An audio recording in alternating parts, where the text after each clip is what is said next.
Okay, we're in section 1.3 here, and we're on problem 41, where it says that a local market buys oranges at 3 for 10 cents and sells them at 5 for 20 cents. How many oranges must it sell in order to make a profit of $1? Okay, so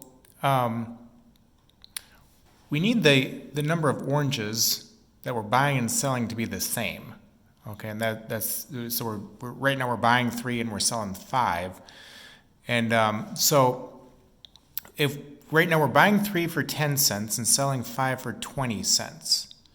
If I multiply this by 5, if I buy 15, then I'll pay 50 cents.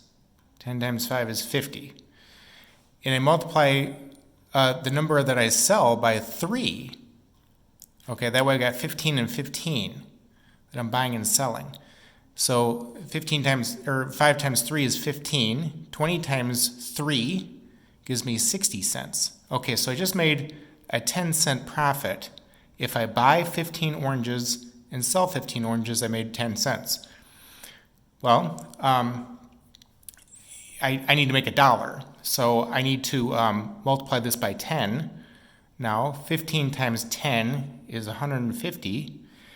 50 times 10 is 500 cents or $5. That's so if I buy 150 oranges, I'd pay $5. And if I sell 150 oranges, I'd sell them for $6. Okay, so again, I'm multiplying by 10 here. So 15 times 10 is 150. 60 times 10 is 600 cents or $6. Okay, so 150 oranges would be the answer. Okay, and that's the goal with problem 41 is to have the number that you're buying and selling be the same. Okay. Problem 42.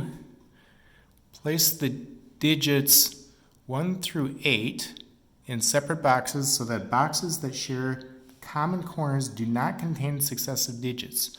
Okay, so you have to get the middle first on this. And the middle has to go 8 and 1 or 1 and 8. Once you get the middle 2 boxes set, the rest of this falls in place. Okay, so if I have a 1 here, I can't have a 2 right by the 1. Okay, so I can't have a 2 right here, here, here, here, here, or here. Okay, does not contain successive digits. Common corners do not contain successive digits. Okay, so the only place for a 2 is for the 2 to go here. 7 is right by 8. Okay, so a 7 cannot go in any one of these 4 boxes here, because otherwise it'd be by the 8. And it cannot go right here either, otherwise it'd be by the 8. Okay, so the only place for the 7 to go is up top. So okay, we've got the middle column set, 7, 1, 8, 2. What if I have 3? Well, a 3 cannot go here or here. So I suppose that you could put a 3 here, okay? I chose to put it on the right side though. And 4, well, a 4 would have to go, again, I've got the middle set. A 4 cannot go here. So a 4 can go here or here. I chose to put the 4 here. 5, okay, a 5 would go here. Since the only boxes that would remain are these 2. 5 and then 6 would have to go here. Okay, so the reason why a 1 and an 8 have to be in the middle is because you only got 1 digit by 1 and 1 digit by 8. Okay, whereas all the other numbers have 2 digits, 1 on the right, 1 on the left. So that's the goal, is to get those 2 boxes set first. Problem 43, a map of 13 countries in South America is given. The countries sharing a common border must have different colors. What is the minimum number of colors needed to color the entire region? Okay, the trick here is to start with Brazil. I've assigned red or R to Brazil, and then I got all these countries, all these other countries kind of walking around Brazil. So I go yellow, blue, and I'm looking for the minimum number of colors. Okay, so certainly I can color the whole thing, in 13 different colors. So the answer is not 13. Okay, so I want the minimum number. So if I go yellow, blue, just kind of alternate. Yellow, blue, yellow. Okay, red. Ecuador does not touch Brazil, so it's okay for those to be, the same color. And Chile does not touch Brazil, so it's okay for Chile to be red. Uruguay can be yellow or blue. Okay, I chose to have it be yellow. That way Argentina is blue. Okay, now here's where the fourth color would get into play. G for green, Paraguay. 4 colors is actually the minimum number of colors that you can color any map with. Okay, here's a map of South America. If I had the map of the United States, 4 colors would be the minimum number of colors that I would need. If states sharing a common border have to have different colors, 4 colors is all I need. So it's kind of interesting. Okay. Problem 44.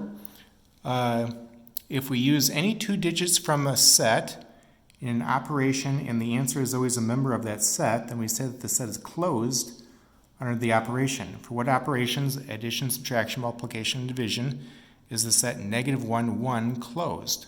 Okay, well, it's not going to be closed under addition, since if you take 1 plus 1, you get 2, and 2 is not a member of this, -1 or 1. Subtraction, it's not going to be closed under subtraction, since if you take -1 plus 1, you get 0, not -1 or 1. Okay. How about multiplication and division are going to be the answers. Okay, and basically you just test every option here, which isn't a lot, since the set only has 2 elements in it. 1 times 1 is 1, and by the way, I'm always going to get 1 or -1. That's the goal. I'm not getting that here. 1 times 1 is 1. -1 times -1 is -1. 1 times -1 is -1. -1 times 1 is -1. Okay, so on each one of these I get 1 or -1. Okay. Same thing with division. So 1 divided by 1 is 1. -1 divided by -1 is 1. 1 divided by -1 is -1. And -1 divided by 1 is -1. Okay, so each time I get 1 or -1 as the value. Okay.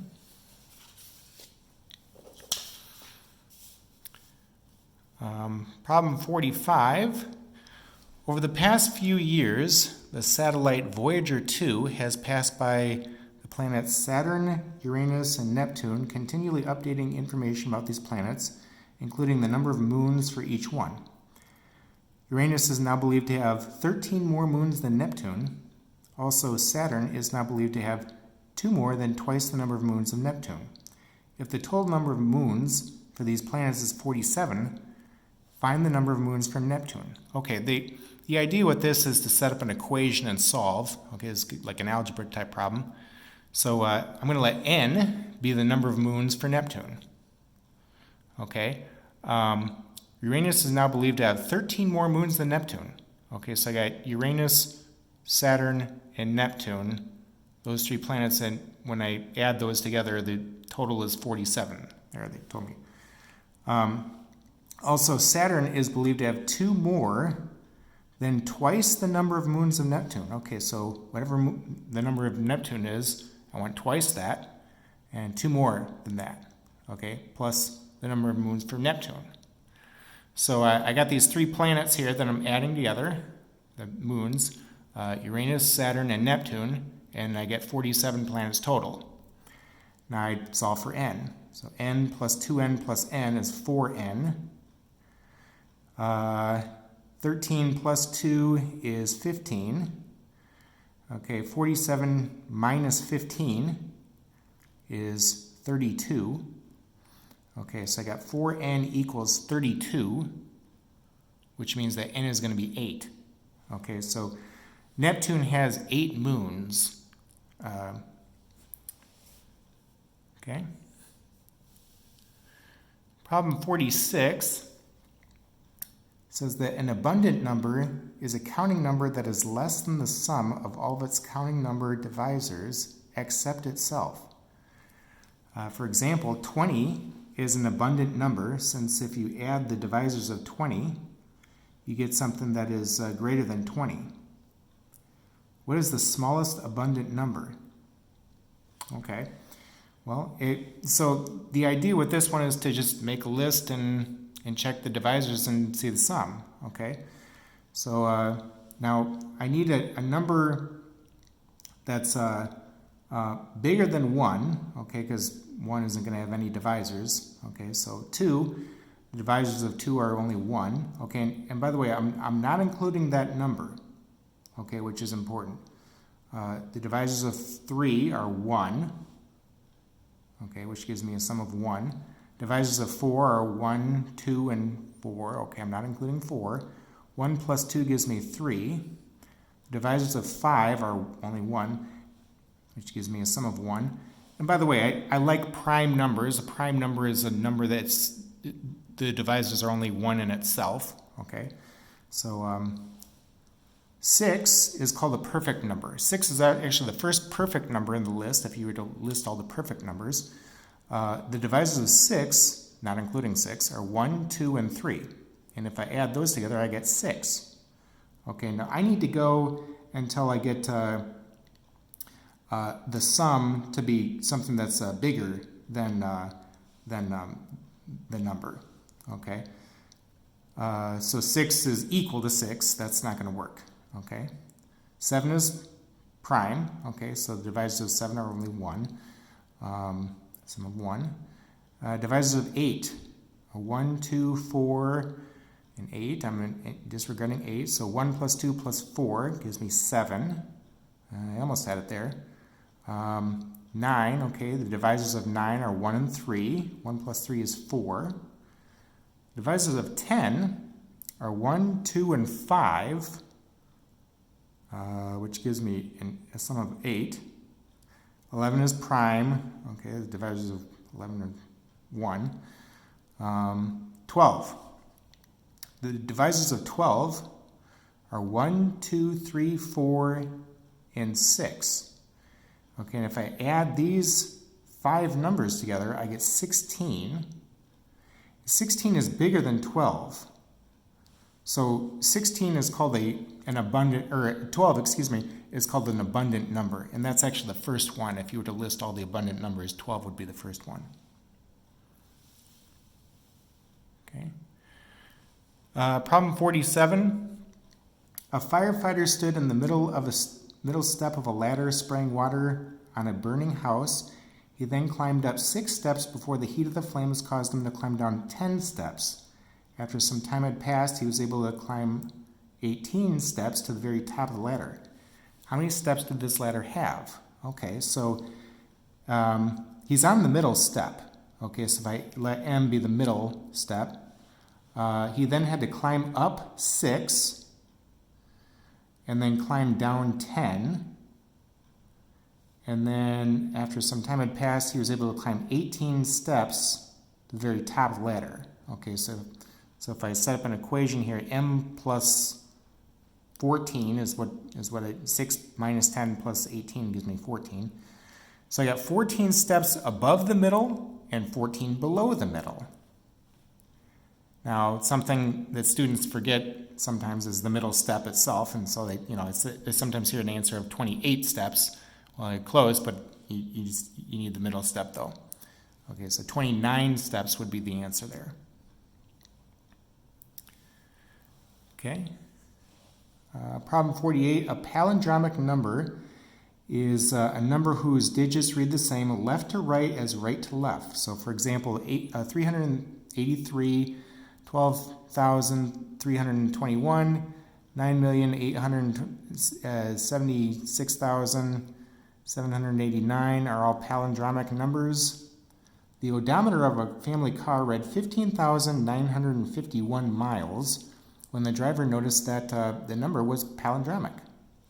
Curious, said the driver to herself, it's going to be a long time before that happens again, but just 2 hours later, the odometer showed a new palindromic number. Just assume that it's the next one in the list.